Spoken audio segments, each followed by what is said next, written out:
Dear students, Shiva group of education Asampur के YouTube channel पर आपका फिर से स्वागत है। लास्ट वीडियो में हमने एक्सरसाइज 2 जो थी वो कंप्लीट कर ली थी। आज हम एक्सरसाइज 3 करेंगे। एक्सरसाइज 3 जो है वो हमारी मैट्रिक्स है, आव्यूह। तो इसमें सबसे पहले हम मैट्रिक्स के बारे में पढ़ते हैं कि मैट्रिक्स क्या होती है। आव्यूह तो mn संख्याओं को, mn कोई संख्याएं हैं, mn संख्याओं को m पंक्ति एवं n स्तंभ में व्यवस्थित करने का जो तरीका है, जो मेथड है, वो आव्यूह कहलाता है। mn संख्याओं को m पंक्ति व n स्तंभ में व्यवस्थित करने का जो तरीका है वो मैट्रिक्स कहलाता है। मैट्रिक्स को अंग्रेजी वर्णमाला के कैपिटल जो लेटर है जैसे A, B, C, D and so से रिप्रेजेंट करते हैं। अंग्रेजी वर्णमाला के कैपिटल अक्षरों से इसको हम डिनोट करते हैं। मैट्रिक्स जो होती है उसको हम बड़ा कोष्टक जो होता है, ये सिंबल काम में लेते हैं इसको रिप्रेजेंट करने के लिए, और इस सिंबल के अंदर मैट्रिक्स के जो अवयव होते हैं वो लिखे जाते हैं, जैसे 3, 5, 7, 2, 1, -1, 5, 9, 4। ये जैसे हमने संख्याएं लिख दी हैं बड़े कोष्टक के अंदर। तो ये टोटल जो संख्याएं हैं, ये 9 संख्याएं हैं हमारे पास। तो 9 संख्याओं को हमने इस प्रकार से व्यवस्थित किया है कि ये जो रो है इसमें 3 अवयव लिखे हमने, 3 संख्याएं लिखी हैं। ये जो रो है इसमें भी हमने 3 संख्याएं लिखी हैं, और ये जो रो है इसमें भी हमने 3 संख्याएं लिखी है। इसी प्रकार से ये जो कॉलम है इसमें भी हमने 3 संख्याएं लिखी हैं, ये जो कॉलम है इसमें 3 संख्याएं लिखी है हमने, और ये जो कॉलम है इसमें भी 3 संख्याएं हमने लिखी है। इस प्रकार से हमने इसको व्यवस्थित किया है। ये जो क्षैतिज जो लाइन होती है ये पंक्ति कहलाती है, रो कहलाती है मैट्रिक्स की, और ये जो ऊर्ध्वाधर जो संख्याओं का मिलान होता है ये स्तंभ कहलाता है, कॉलम कहलाता है, मैट्रिक्स का कॉलम। तो यहां पे हम देख रहे हैं कि ये जो मैट्रिक्स है इसमें 3 तो हमारी रो हैं और 3 ही हमारी इसके अंदर कॉलम है। तो इस प्रकार से हमने यहां पे 9 संख्याओं को व्यवस्थित किया है। और एग्जांपल लेते हैं, जैसे कोई बी मैट्रिक्स है 2, 5, 1, 3, -1, 4, ये हमारी कोई बी मैट्रिक्स है। ये 6 संख्याएं हैं और उनको हमने इस प्रकार से व्यवस्थित किया है कि इसके अंदर 2 तो हमारी रो है और 3 हमारे कॉलम है। ये जो होते हैं ये मैट्रिक्स के अवयव कहलाते हैं। ये मैट्रिक्स के अवयव, ये जो अवयव होता है इसको हम A11 से डिनोट करते हैं। A11 का मतलब होता है कि पहली पंक्ति और पहले स्तंभ का अवयव, प्रथम पंक्ति व प्रथम स्तंभ का अवयव A11। ये जो अवयव होता है इसको हम रिप्रेजेंट करते हैं A12 से। इसका मतलब होता है पहली पंक्ति और दूसरे स्तंभ का अवयव। ये जो अवयव होता है इसको रिप्रेजेंट करते हैं हम A13 से। इसका मतलब होता है पहली पंक्ति और तीसरे स्तंभ का अवयव। इसी प्रकार से ये जो अवयव होता है इसको रिप्रेजेंट करते हैं हम A21 से। इसका मतलब होता है दूसरी पंक्ति और पहले स्तंभ का अवयव। ये जो अवयव होता है इसको रिप्रेजेंट करते हैं हम 22 से। इसका मतलब होता है दूसरी पंक्ति और दूसरे स्तंभ का अवयव। और ये जो अवयव होता है इसको हम रिप्रेजेंट करते हैं A23 से, और इसका मतलब होता है दूसरी पंक्ति तीसरे स्तंभ का अवयव। तो कहने का मतलब मैट्रिक्स के जो अवयव होते हैं उनको हम AIJ से रिप्रेजेंट कर सकते हैं, जहां I डिनोट करता है रो को और J डिनोट करता है कॉलम को। कोई भी मैट्रिक्स का जो अवयव है उसको हम AIJ से डिनोट कर सकते हैं, जहां I जो होता है वो पंक्ति को प्रदर्शित करता है और J जो होता है वो कॉलम को प्रदर्शित करता है। जैसे आपके पास कोई सी मैट्रिक्स है 2 5 1 4 3 7, ये मैट्रिक्स है। तो ये जो मैट्रिक्स है इसमें हमें बताना है कि मैट्रिक्स का क्रम क्या है, order of matrix. Order of matrix क्या होता है, मैट्रिक्स का क्रम, मैट्रिक्स का क्रम। तो हम देख रहे हैं कि ये जो मैट्रिक्स है इसके अंदर कितनी रो है, 3। R1 कह सकते हैं इसको, R2 कह सकते हैं इसको, R3 कह सकते हैं। और कॉलम कितने हैं, C1 कह सकते हैं इसको, C2 कह सकते हैं, 2 कॉलम है। तो इसका जो ऑर्डर हो गया वो 3 into 2 हो गया।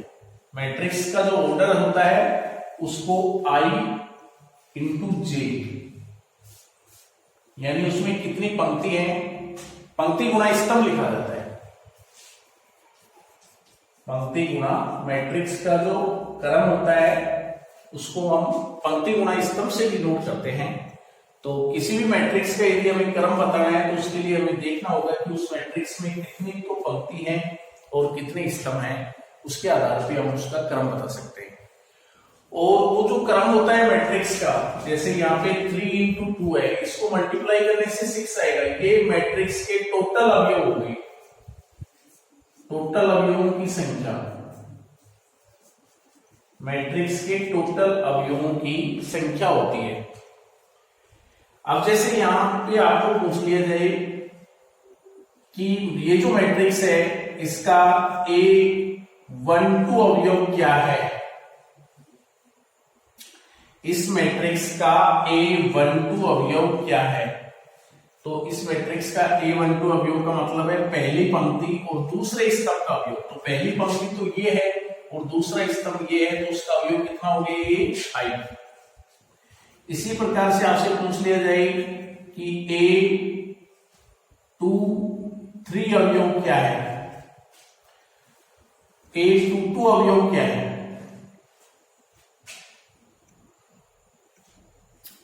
A22 अवयव, इसका मतलब हो गया दूसरी पंक्ति और दूसरे स्तंभ का अवयव।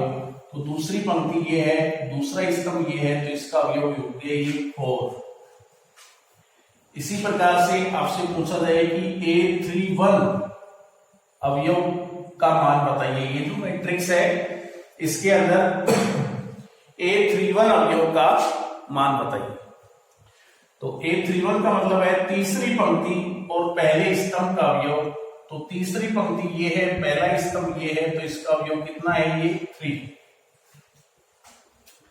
इस प्रकार से आपको कोई भी मैट्रिक्स दे रखी है तो उस मैट्रिक्स का आप क्रम बता सकते हैं कि उस मैट्रिक्स का क्रम क्या है, और उस मैट्रिक्स के अंदर किसी भी अवयव का मान यदि आपसे पूछे तो वो मान भी आप बता सकते हैं।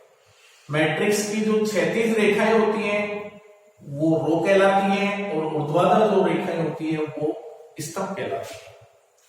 जैसे mn संख्याओं को यदि आप एक मैट्रिक्स के रूप में व्यवस्थित करना चाहेंगे तो जो मैट्रिक्स बनेगी उसके जो अवयव होंगे वो ये होंगे A11 अवयव, A12 अवयव, A13 अवयव एंड सो A1n अवयव।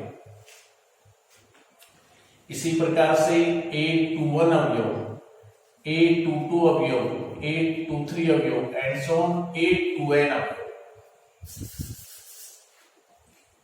A31 अवयव, A32 अवयव, A33 अवयव एंड सो A3n अवयव। और इसी प्रकार से हम इधर भी चलते रहेंगे। तो लास्ट के अंदर देखिए ये तो हो गई आपकी n स्तंभ और पंक्ति कितनी है m। तो ये जो लास्ट वाली पंक्ति होगी वो m में पंक्ति होगी। तो m1, am2, am3 and so amn ये हो। उसके अंदर जो m गुणा n क्रम की जो मैट्रिक्स होगी, m गुणा n क्रम की जो मैट्रिक्स होगी, ये जो मैट्रिक्स है इसका क्रम हो गया m गुणा n। इसमें m तो पंक्तियां हैं, m तो इसके अंदर पंक्तियां हैं और n इसके अंदर स्तंभ है। और उसके अंदर जो अवयव होंगे m गुणा n क्रम की जो मैट्रिक्स है उसमें जो अवयव होंगे वो ये अवयव होंगे। मैट्रिक्स के जब अवयव हम लिखते हैं तो आप ध्यान रखेंगे जब भी हम मैट्रिक्स के अवयव लिखते हैं तो उनके बीच में हम न तो कोमा वगैरह नहीं लगाते हैं, जैसे 5 4 1 3 0 7 ये कोई मैट्रिक्स जैसे हमने लिखी तो इसके अवयवों के बीच में यहां पे हम कोमा नहीं लगाते हैं। कुछ डिस्टेंस के ऊपर इनको हम लिख देते हैं थोड़ी दूरी बनाते हुए। तो ये जो मैट्रिक्स लिखी है हमने इसका क्रम क्या है, इसमें 2 तो पंक्तियां हैं और 3 स्तंभ है तो इसका क्रम हो गया 2 गुणा 3। इस मैट्रिक्स के जैसे अवयव आपसे पूछ लिया जाए कि इसका जो A12 अवयव है उसका मान क्या है, तो आप बता सकते हैं कि A12 अवयव का मतलब होता है पहली पंक्ति और दूसरे स्तंभ का अवयव। तो पहली पंक्ति ये है आपकी और दूसरा स्तंभ ये है तो इसका अवयव क्या हो गया ये 4। यदि आपसे पूछ लिया जाए कि इसका A23 अवयव क्या है, A23 अवयव क्या है यानी दूसरी पंक्ति और तीसरे स्तंभ का अवयव। तो दूसरी पंक्ति और तीसरे स्तंभ का अवयव हो गया 7। इसी प्रकार से आपसे पूछ लिया जाए ये जो मैट्रिक्स है इसका A21 अवयव क्या है, तो इस मैट्रिक्स का A21 अवयव आप देख सकते हैं दूसरी पंक्ति और पहले स्तंभ का अवयव बताना है तो दूसरी पंक्ति और पहले स्तंभ का अवयव कितना हो गया 3। तो इस प्रकार से जो भी अवयव का मान आपसे पूछे या मैट्रिक्स का क्रम आपसे पूछे तो आप बता सकते हैं। तो ये था मैट्रिक्स के बारे में कि मैट्रिक्स क्या होती है और मैट्रिक्स का क्रम क्या होता है, उसके अवयव क्या होते हैं, मैट्रिक्स की पंक्ति क्या होती है, मैट्रिक्स के स्तंभ क्या होते हैं। अब हम आगे बढ़ेंगे मैट्रिक्स के प्रकार, टाइप ऑफ मैट्रिक्स।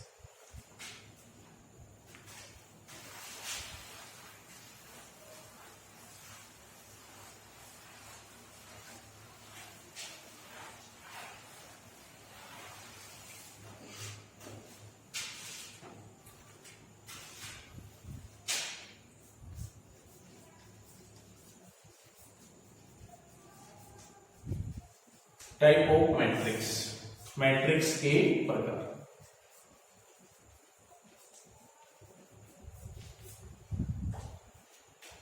तो सबसे पहले मैट्रिक्स का प्रकार है रो मैट्रिक्स। रो मैट्रिक्स यानी पंक्ति मैट्रिक्स। तो वह मैट्रिक्स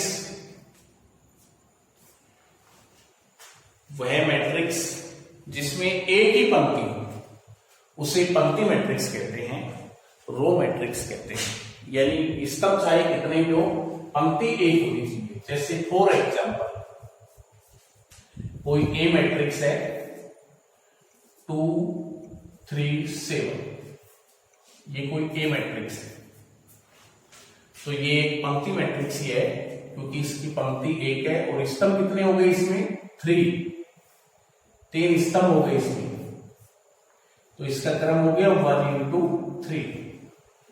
जैसे कोई हम बी मैट्रिक्स ले रहे हैं 4 5 -1 0 9, ये कोई बी मैट्रिक्स है, इसका क्रम क्या हो गया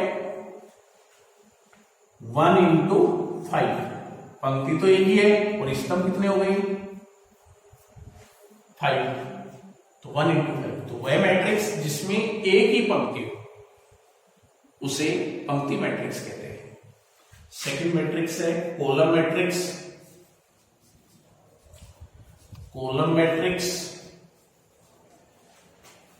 यानी स्तंभ मैट्रिक्स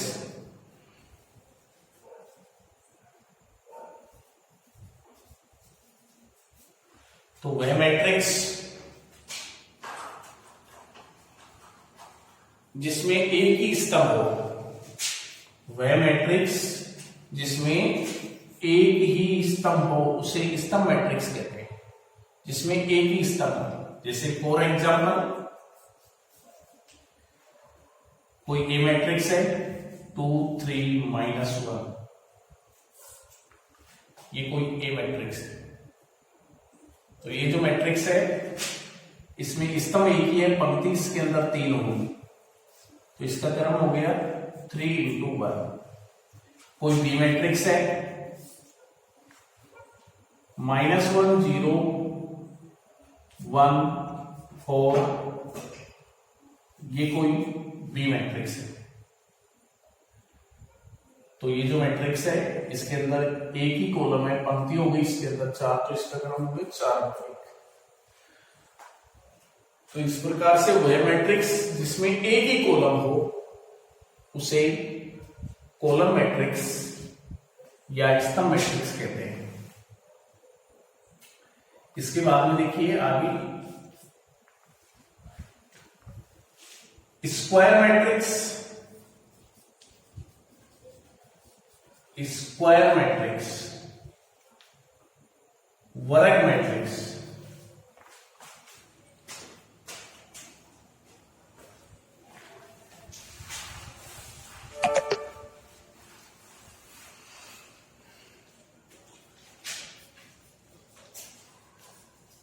वर्ग मैट्रिक्स वह मैट्रिक्स जिसमें पंक्ति व स्तंभ की संख्या समान हो। वह मैट्रिक्स जिसमें पंक्ति व स्तंभ की संख्या समान हो उसे स्क्वायर मैट्रिक्स कहते हैं, वर्ग मैट्रिक्स कहते हैं। जैसे फॉर एग्जाम्पल कोई मैट्रिक्स ए है 2 5 1 7, ये कोई मैट्रिक्स है। तो इसमें आप देख रहे हैं कि इसमें 2 पंक्ति हैं और 2 ही स्तंभ हैं। ये पंक्ति हम R1 R2 कह सकते हैं और ये C1 C2 कॉलम कह सकते हैं, यानी ये 2 गुणा 2 क्रम की मैट्रिक्स है। तो पंक्ति और स्तंभ की संख्या इसमें बराबर है, तो ये स्क्वायर मैट्रिक्स है। और भी ले सकते हैं मतलब B कोई मैट्रिक्स है 2 5 -1 3 1 7 -1 4 9, ये कोई मैट्रिक्स है। तो इसमें आप देख रहे हैं कि 3 तो इसके अंदर पंक्ति हैं R1 R2 R3 C1 C2 C3, 3 पंक्ति है और 3 ही स्तंभ है। ये पंक्ति है और ये स्तंभ हो गई, तो इसका क्रम 3 इंटू 3 हो गया। तो ये भी एक स्क्वायर मैट्रिक्स है। तो स्क्वायर मैट्रिक्स क्या होती है? वह मैट्रिक्स जिसमें पंक्ति व स्तंभ की संख्या समान हो उसे स्क्वायर मैट्रिक्स कहते हैं। इसके बाद में देखिए आप विकिरण मैट्रिक्स। विकिरण मैट्रिक्स, डायगोनल मैट्रिक्स,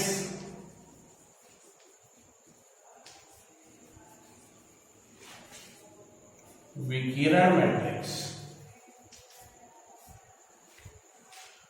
वह मैट्रिक्स जिसमें विकिरण के अवयवों को छोड़कर बाकी सभी अवयव शून्य हो उसे डायगोनल मैट्रिक्स या विकिरण मैट्रिक्स कहते हैं। तो विकिरण के अवयव ये अवयव, ये इसके विकिरण के अवयव हो गए मैट्रिक्स के। इनको छोड़कर बाकी सभी अवयव यदि शून्य होते हैं तो ये जो मैट्रिक्स है ये डायगोनल मैट्रिक्स बन जाती है। जैसे फॉर एग्जांपल कोई मैट्रिक्स ए है, वो है हमारी 2 0 0 3, तो ये डायगोनल मैट्रिक्स है। किस क्रम की है? 2 into 2। तो विकिरण के अवयवों को छोड़कर बाकी सभी अवयव शून्य हैं तो उसे डायगोनल मैट्रिक्स, 2 गुणा 2 क्रम की ये विकिरण मैट्रिक्स होगी। इसी प्रकार से कोई बी मैट्रिक्स है 2 0 0 0 3 0 0 0 -1, तो ये 3 गुणा 3 क्रम की विकिरण मैट्रिक्स होगी। विकिरण के अवयवों को छोड़कर बाकी सभी अवयव शून्य, तो डायगोनल मैट्रिक्स। इसके बाद में देखिए मैट्रिक्स का प्रकार नेक्स्ट।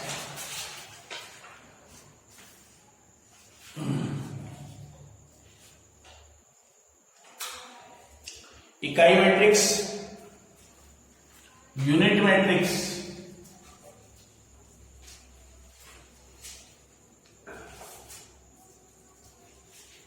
इकाई मैट्रिक्स,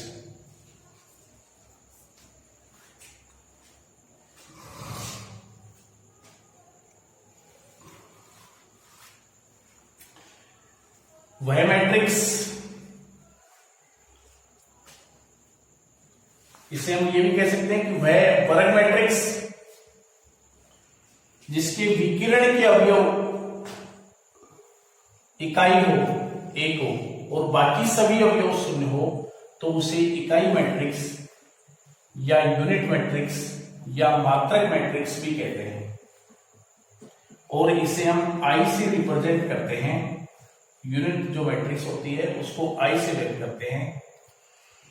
तो विकिरण के अवयव वह स्क्वायर मैट्रिक्स जिसके विकिरण के अवयव एक हो और बाकी सभी अवयव शून्य हो, तो उसे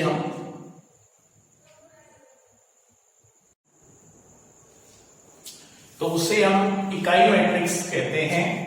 तो वह वर्ग मैट्रिक्स जिसके विकिरण के अवयव एक हो और बाकी अवयव शून्य हो, तो उसे हम इकाई मैट्रिक्स कहते हैं, यूनिट मैट्रिक्स कहते हैं। इसको आई से रिप्रेजेंट करते हैं। तो यूनिट मैट्रिक्स होने के लिए एक स्क्वायर मैट्रिक्स होना जरूरी है। ये 2 गुणा 2 क्रम की आपकी मैट्रिक्स हुई, इसलिए हम इसे I2 से भी रिप्रेजेंट करते हैं। I2 का मतलब है कि ये 2 गुणा 2 क्रम की इकाई मैट्रिक्स है। इसी प्रकार से I3 3 गुणा 3 क्रम की इकाई मैट्रिक्स क्या होती है? 1 0 0 0 1 0 0 0 1। ये 3 गुणा 3 क्रम की मैट्रिक्स हो गई इकाई मैट्रिक्स, जिसे हम I3 से रिप्रेजेंट करते हैं। इसी प्रकार डायगोनल मैट्रिक्स होने के लिए भी एक मैट्रिक्स को स्क्वायर मैट्रिक्स होना जरूरी है। जो मैट्रिक्स डायगोनल होगी वो एक स्क्वायर मैट्रिक्स होगी और जो मैट्रिक्स यूनिट मैट्रिक्स होगी वो भी एक स्क्वायर मैट्रिक्स होगी। इसके बाद में नेक्स्ट जो मैट्रिक्स का प्रकार है 6 स्केलर मैट्रिक्स। अदिश मैट्रिक्स,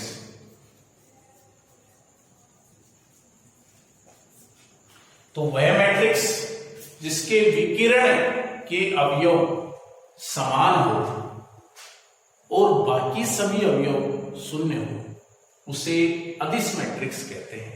जैसे फॉर एग्जांपल कोई मैट्रिक्स ए है 2 0 0 2, तो ये अदिश मैट्रिक्स होगी। विकिरण के जो अवयव हैं वो समान है। जैसे यहां 2 है तो ये भी 2 है, यहां पे 5 होता तो यहां भी 5 होता, यहां 7 होता तो यहां भी 7 होता, तो ये अदिश मैट्रिक्स होगी। और ये 2 गुणा 2 क्रम की स्केलर मैट्रिक्स है। इसी प्रकार से 3 गुणा 3 क्रम की भी स्केलर मैट्रिक्स हम लिख सकते हैं, जैसे 7 0 0 0 7 0 0 0 7। तो ये 3 गुणा 3 क्रम की स्केलर मैट्रिक्स होगी। तो स्केलर मैट्रिक्स क्या होती है? स्केलर मैट्रिक्स वह वर्ग मैट्रिक्स जिसके विकिरण के अवयव समान हो और बाकी सभी अवयव शून्य हो, तो उसे स्केलर मैट्रिक्स कहते हैं। तो स्केलर मैट्रिक्स होने के लिए भी एक स्क्वायर मैट्रिक्स होना जरूरी है। नेक्स्ट जो मैट्रिक्स का प्रकार है, ट्रायंगल मैट्रिक्स, त्रिभुजाकार मैट्रिक्स,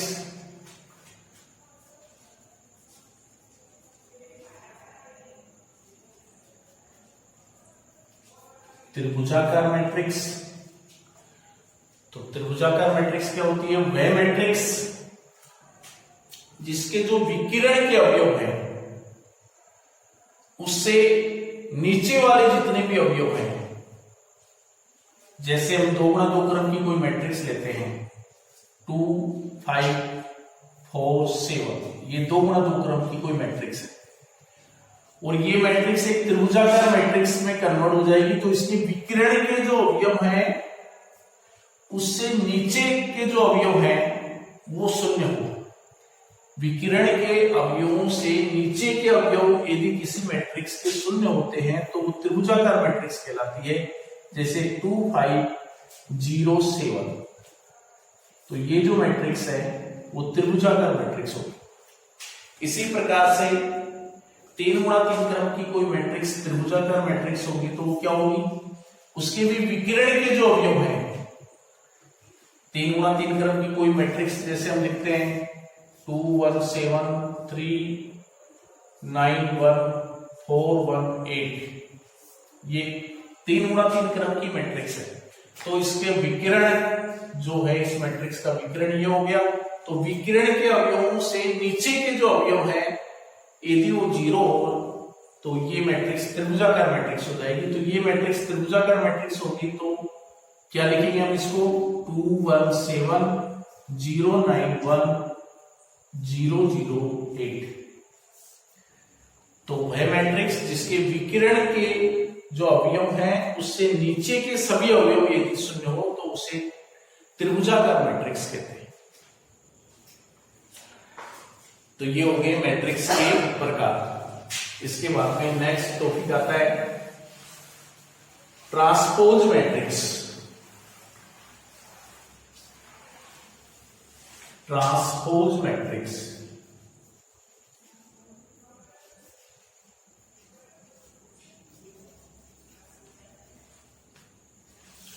परिवर्त मैट्रिक्स।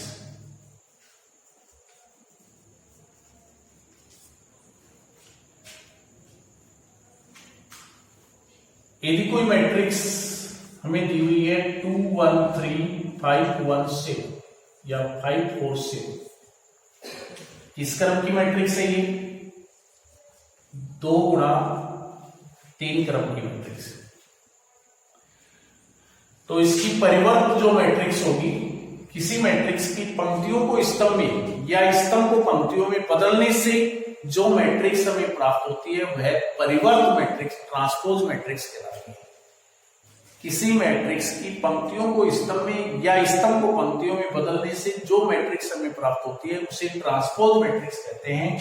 और जो ट्रांसपोज मैट्रिक्स होती है इसे डैश लगाकर ए डैश या ए टी से डिनोट करते हैं।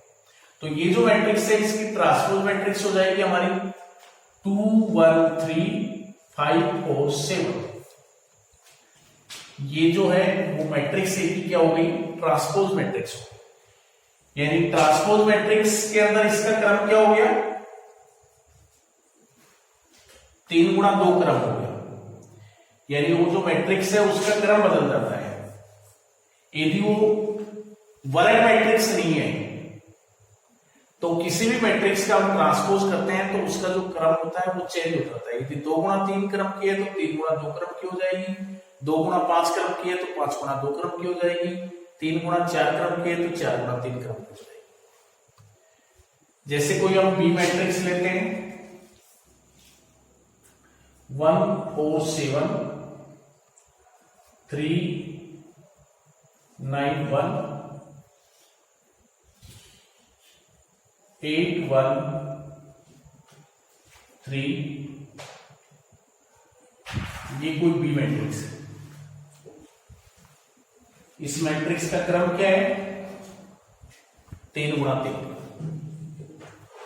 इसकी हम ट्रांसपोज मैट्रिक्स याद करेंगे तो बीटी या बी डैश, ट्रांसपोज मैट्रिक्स को डैश लगाकर या टी लगाकर व्यक्त करते हैं। तो ये मैट्रिक्स जो है इसकी पंक्ति को स्तंभ में बदल दीजिए 1 4 7,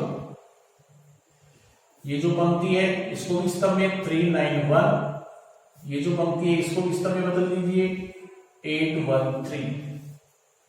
तो ये जो मैट्रिक्स दी है इसकी ट्रांसपोज मैट्रिक्स हो गई और इसका जो क्रम है वो भी आपका 3 गुणा 3 क्रम हुआ।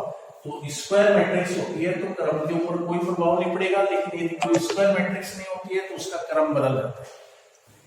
जैसे कोई सी मैट्रिक्स है 2 1 3 9 4 8 -1 0, ये कोई सी मैट्रिक्स है।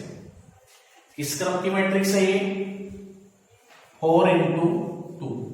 इसके अंदर 4 तो पंक्तियां हैं और 2 स्तंभ। तो इसकी जो ट्रांसपोज मैट्रिक्स होगी सी डैश, वो क्या हो जाएगी?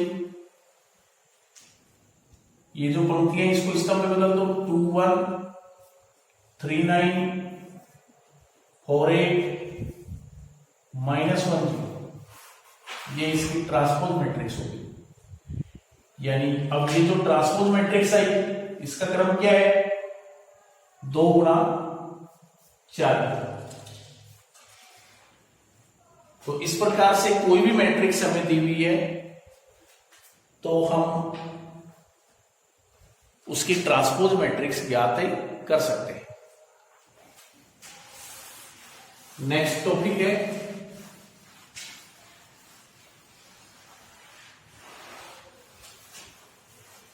Symmetric matrix.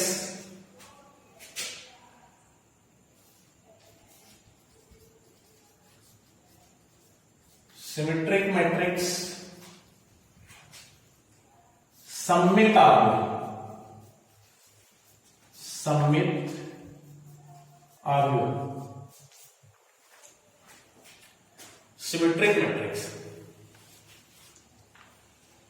कोई मैट्रिक्स ए को हम सिमेट्रिक मैट्रिक्स कहेंगे, किसी मैट्रिक्स ए को हम सिमेट्रिक मैट्रिक्स कहेंगे यदि इस मैट्रिक्स ए का ट्रांसपोज करें। तो जो मैट्रिक्स ट्रांसपोज करने से जो मैट्रिक्स हमें प्राप्त हो रही है वो मैट्रिक्स भी हमें ए ही प्राप्त हो रही है, यानी कोई परिवर्तन नहीं होता है ट्रांसपोज करने से। तो यानी a transpose is equal to a, तो मैट्रिक्स ए जो होती है वो सिमेट्रिक मैट्रिक्स कहलाती है। किसी मैट्रिक्स ए को हम सममित आव्यूह कहेंगे यदि उसका हम ट्रांसपोज करें। तो ट्रांसपोज करने से जो मैट्रिक्स हमें प्राप्त हो रही है वो भी ए ही प्राप्त हो रही है, तो जो मैट्रिक्स है वो सिमेट्रिक मैट्रिक्स है, यानी a transpose is equal to a. तो मैट्रिक्स ए सममित मैट्रिक्स कहलाती है। जैसे फॉर एग्जाम्पल, और जो सममित मैट्रिक्स होगी वो एक स्क्वायर मैट्रिक्स ही होगी। सममित मैट्रिक्स जो होगी वो स्क्वायर मैट्रिक्स के अंदर ही बनेगी, यानी वो मैट्रिक्स या तो 2 गुणा 2 क्रम की होगी या 3 गुणा 3 क्रम की होगी या 4 गुणा 4 क्रम की होगी, यानी पंक्ति और स्तंभ की संख्या उसमें बराबर होगी। फॉर एग्जाम्पल, जैसे मैं कोई मैट्रिक्स ए ले रहा हूं 2 5 5 9। अब मैं इस मैट्रिक्स ए का ट्रांसपोज कर रहा हूं, इसकी ट्रांसपोज मैट्रिक्स क्या कर रहा हूं। तो ट्रांसपोज के लिए मैंने अभी आपको बताया था कि किसी भी मैट्रिक्स का आपको ट्रांसपोज याद करना है तो उसकी पंक्तियों को स्तंभ में या स्तंभ को पंक्तियों में बदल दीजिए और वो लिख दीजिए। तो यहां हम इसका चेंज करेंगे, जैसे पंक्तियों को स्तंभ में तो 2 5 और ये हो जाएगा 5 9। तो ये मैट्रिक्स आ गई इसका ट्रांसपोज करने से। तो ट्रांसपोज करने के बाद में भी हम देखते हैं कि जो मैट्रिक्स है और जो ए मैट्रिक्स है उसमें कोई फर्क ही नहीं है। प्रत्येक एलिमेंट को मिला दीजिए आप, A11 के बराबर है, A12 के बराबर है, A21 के बराबर है, A22 के बराबर है। इसका मतलब A transpose is equal to A हो गया। A ट्रांसपोज करने से जो मैट्रिक्स आई, किसी भी मैट्रिक्स का ट्रांसपोज करेंगे तो एक मैट्रिक्स आएगी, तो वो जो मैट्रिक्स आएगी वो मैट्रिक्स A के ही बराबर है। इसका मतलब ये जो मैट्रिक्स A है वो एक सममित अवयव है। मैट्रिक्स A एक सममित अवयव, सिमेट्रिक मैट्रिक्स है। इसी प्रकार से कोई बी मैट्रिक्स जैसे हमने ली, ये 2 गुणा 2 क्रम की मैट्रिक्स थी, अब हम 3 गुणा 3 क्रम की ले रहे हैं, 3 1 9 1 4 7 9 7 -3, ये कोई मैट्रिक्स ले लिया, ये कोई बी मैट्रिक्स है हमारे पास, 3 गुणा 3 क्रम की है ये मैट्रिक्स। अब ये जो मैट्रिक्स है इसका हम ट्रांसपोज कर रहे हैं, तो इस मैट्रिक्स का ट्रांसपोज करेंगे तो एक मैट्रिक्स ही आएगी। ट्रांसपोज कैसे करते हैं? जो मैट्रिक्स की पंक्तियां हैं उनको स्तंभ में बदल देते हैं, जो स्तंभ है उनको पंक्तियों में बदल देते हैं। तो ये पंक्तियों जो है उनको स्तंभ में बदलेंगे तो ये बन जाएगी आपकी 3 1 9 1 4 7 और 9 7 -3। तो इसका ट्रांसपोज करने से ये मैट्रिक्स आई। अब हम ये देख रहे हैं कि ये ट्रांसपोज करने से जो मैट्रिक्स आई और ये जो मैट्रिक्स है ये बराबरी है, दोनों मैट्रिक्स इक्वल है क्योंकि इनके प्रत्येक एलिमेंट क्रम भी बराबर है इनका, वही 3 गुणा 3 क्रम, और प्रत्येक अवयव भी बराबर है। चेक कर लो आप, 1 1 1 2 1 3 2 1 2 2 2 3 3 1 3 2 3 3। तो इसका मतलब B is equal to b transpose is equal to b हो गया। तो इसका मतलब ये जो बी मैट्रिक्स है ये भी एक सममित मैट्रिक्स है। तो यही मैंने आपको बताया था कि एक मैट्रिक्स A सममित मैट्रिक्स कहलाएगी यदि उस मैट्रिक्स का ट्रांसपोज करें और ट्रांसपोज करने से भी हमें वही मैट्रिक्स प्राप्त हो तो उस मैट्रिक्स को सममित मैट्रिक्स कहेंगे।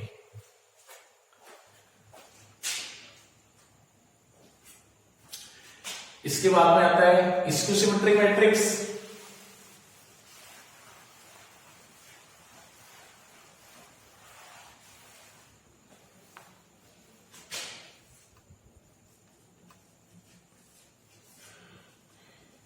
स्क्यू सिमेट्रिक मैट्रिक्स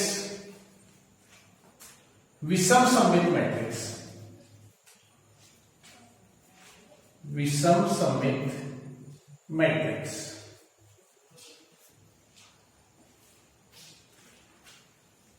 किसी मैट्रिक्स ए को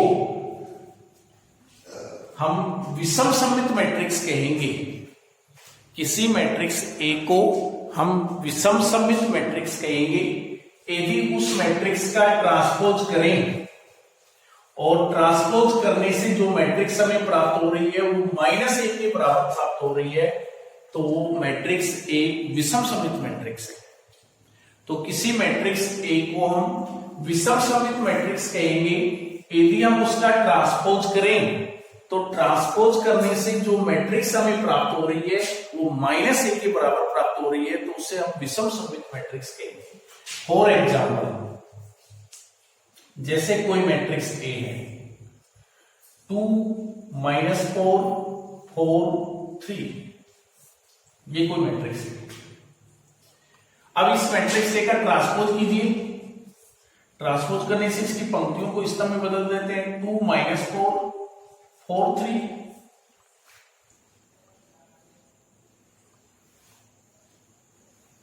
सॉरी, ये 0 0 है। इसके जो विकिरण के जो अवयव होते हैं वो 0 0 लेंगे हम। अब इसमें से माइनस कॉमन ले लीजिए,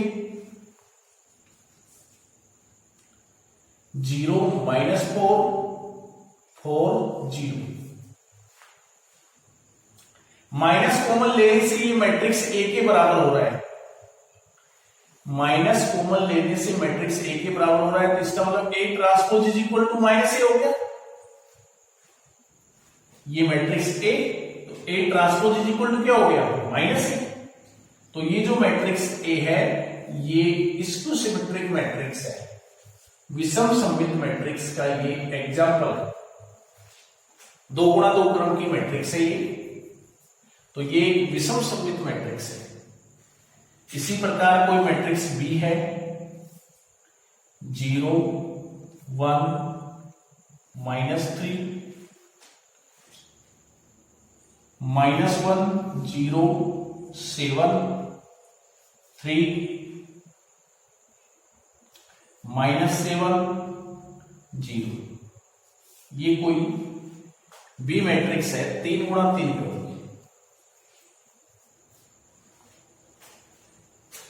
अब हम ये देखते हैं कि ये मैट्रिक्स विषम सममित है या नहीं है, तो इसका ट्रांसपोज करते हैं हम। ये जो बी मैट्रिक्स है इसका ट्रांसपोज कर रहे हैं, ट्रांसपोज करेंगे तो क्या हो जाएगा, इसकी जो पंक्ति है उसको स्तंभ वाइज लिख दीजिए, 0 1 -3 -1 0 7 3 -7 0। अब इसमें से माइनस कॉमन ले लीजिए, b transpose is equal to minus common लेंगे तो 0 1 -3 -1 0 7 3 -7 0। तो माइनस कॉमन लेने से ये जो मैट्रिक्स है वो जो ए बी मैट्रिक्स है उसके इक्वल आ रही है। चेक कर लो, प्रत्येक अवयव A11 A11 के बराबर है, A12 A12 के बराबर है, A13 A13 के बराबर है। सभी जो एलिमेंट है वो आपस में इक्वल है, क्रम 3 गुणा 3 क्रम की है ही आपकी। तो क्या रिजल्ट हो गया, b transpose is equal to minus b हो गया ना। तो ये जो मैट्रिक्स बी हमने जो दिया है ये कोई एग्जाम्पल, ये भी कैसी मैट्रिक्स है, विषम सममित मैट्रिक्स है। तो इस प्रकार से हम कह सकते हैं कि कोई भी मैट्रिक्स ए को हम विषम सममित मैट्रिक्स कहेंगे यदि उसका हम ट्रांसपोज करें तो वो -a के बराबर आनी चाहिए। उस मैट्रिक्स का हम ट्रांसपोज करें तो वो -a के बराबर आनी चाहिए। तो जो मैट्रिक्स ए होती है वो विषम सममित मैट्रिक्स कहलाती है, इसको सिमेट्रिक मैट्रिक्स कहलाती है। अब